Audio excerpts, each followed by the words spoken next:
The Rohingya are one of the many ethnic minorities in Kachin, Myanmar, and are not seen as human beings in their own country. Since the early 1990s, they have been displaced from their homes in hopes to flee the brutal violence and abuse they face in Myanmar. The Myanmar government is Buddhist-based, so the differences in ethnic beliefs have caused a divide in their country, and the Myanmar military immediately resorts to violence. UN Secretary General Antonio Guterres describes the Rohingyas as one of, if not, the most discriminated people in the world. In northern Myanmar, new recruits are joining an armed struggle. Here, there's no sign of nationwide peace that Myanmar's government says it seeks.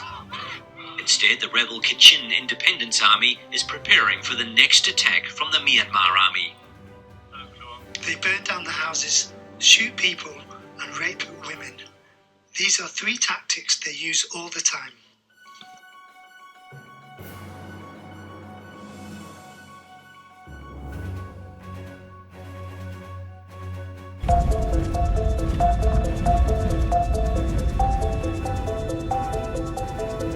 This used to be a Rohingya village. The people are long gone. If you look around, you can see evidence of fire here. The Rohingya were excluded from the 2014 census, and the government refuses to recognize them as people and claimed all of them to be illegal immigrants from Bangladesh. The Rohingya arrived in Bangladesh. They were backed by local Buddhist mobs who responded by burning their villages and attacking and killing civilians.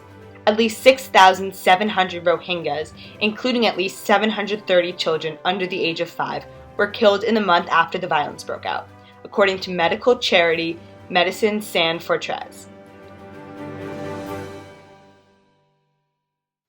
The enormous scale of the influx in people is putting an immense pressure on the Bangladesh host country and existing facilities and services. In Bangladesh, the Kutta Palong refugee settlement is one of the largest of its kinds, with more than 600,000 people living on an area of just 13 square kilometers, stretching infrastructure and services to their limits. My mother was tortured and my sister was killed by the Burmese army. My house was burned down. I'm very sad and feel helpless, so I made the decision to join the army to fight back. Myanmar's military generals rarely speak publicly, while the government consistently denies its soldiers carry out abuses. Galu Dao Yang, who is 35, was gang raped by police. She was raped purely because of her ethnicity, Kachin. There have been more than 100 documented cases of rape committed by Burma Army since 2010. One rape story is from a 7-year-old victim. Her widely publicized case was moved from military to civilian court, which was a huge victory for Kachin activists fighting for greater transparency. Since the rape, her parents said she does not play with her siblings and friends like she did before.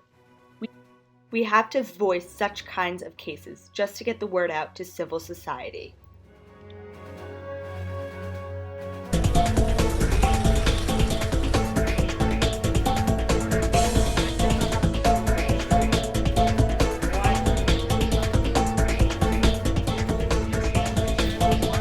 Please help us to can go back our homeland.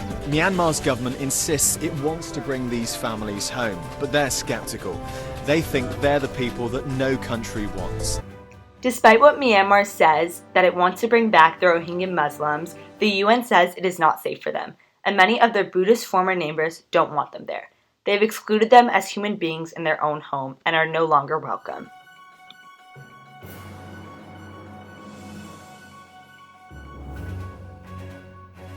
Would you describe the Rohingya people in 3 words? He only needs one. Terrorists.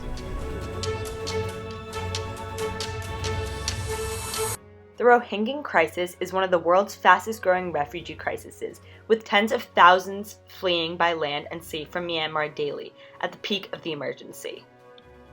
In January 2020, the UN's top court ordered the Buddhist majority country to take measures to protect members of its Rohingya community from genocide. The UN Refugee Agency is working to help the Rohingyas, and if you would like to support the Rohingya families, you can visit the link listed below. Your donation is their lifeline.